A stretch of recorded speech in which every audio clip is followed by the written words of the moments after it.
السلام عليكم ورحمة الله وبركاته. ازيكم يا بنات، عاملين ايه؟ يا رب تكونوا بخير. النهاردة ان شاء الله هعملكم طريقة تخليل اللفت.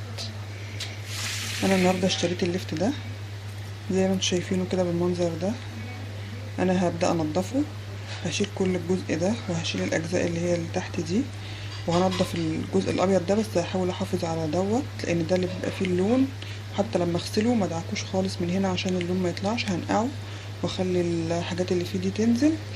وبعدين هوريكم بقى طريقه التخليل ازاي. دي طبعا كميه بسيطه، انا جايبه كميه كبيره بس دي كده حبيت اوريها لكم. ده كده اللفت اهو، ده شكله. انا هعمله كده، هنضفه، هشيل الجزء اللي تحت وهشيل بقى الجزء اللي فوق ده كله، وهنضفه واغسله واقطعه واوريكم طريقه تخليله ازاي. خليكم معايا.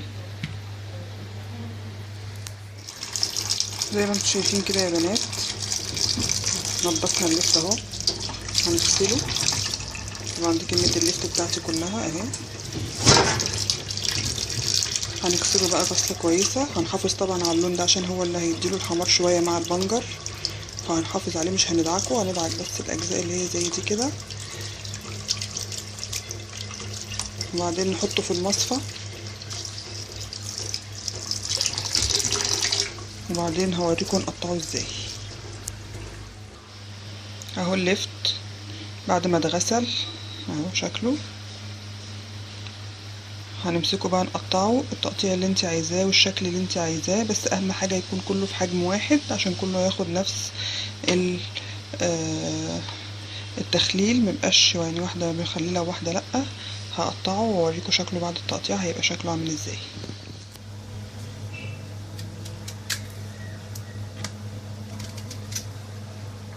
نقطعه كله في سمك واحد.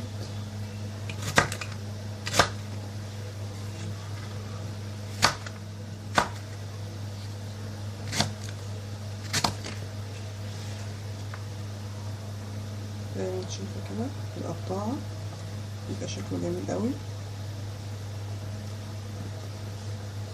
وزي ما انت عايزه. دي يا بنات الكميه كلها اهي، قطعتها زي ما انتم شايفين كده كلها بنفس الشكل وبنفس الحجم. طبعا شايفين اللون اهو، شايفين شكله جميل ازاي. بألف هنا وشفا. هوريكم بقى طريقته هنعمله ازاي في البطرمان. معايا للتخليل بقى كده زي ما انتم شايفين، معايا معلقه شطه، ومعايا نص فنجان كده ملح، ومعايا معلقه سكر، واتنين بنجر مقشراهم ومفتحاهم بس كده عشان يطلعوا اللون، ومعايا خل هحط مقدار معلقه كده كبيره ولا حاجه، ومعايا اللفت، ومعايا البرطمان اللي هحط فيه اللفت.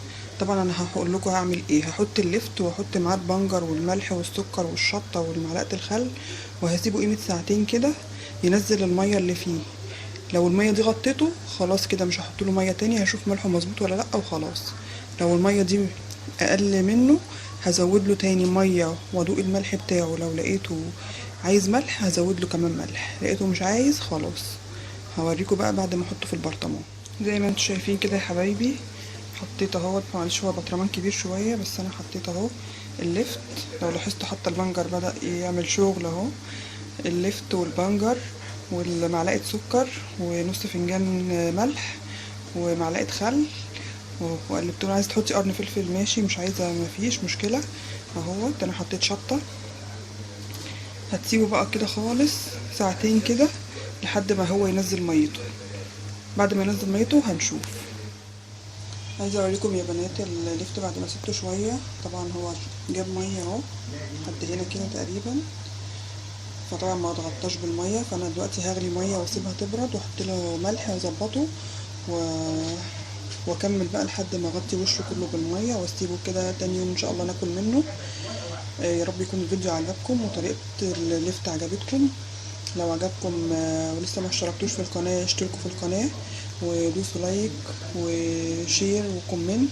ولو ما عجبكوش برضو اكتبوا لي كومنت قولوا لي ايه اللي ما عجبكوش. ويا رب اكون الفيديو مش طويل عليكم، والسلام عليكم ورحمه الله وبركاته.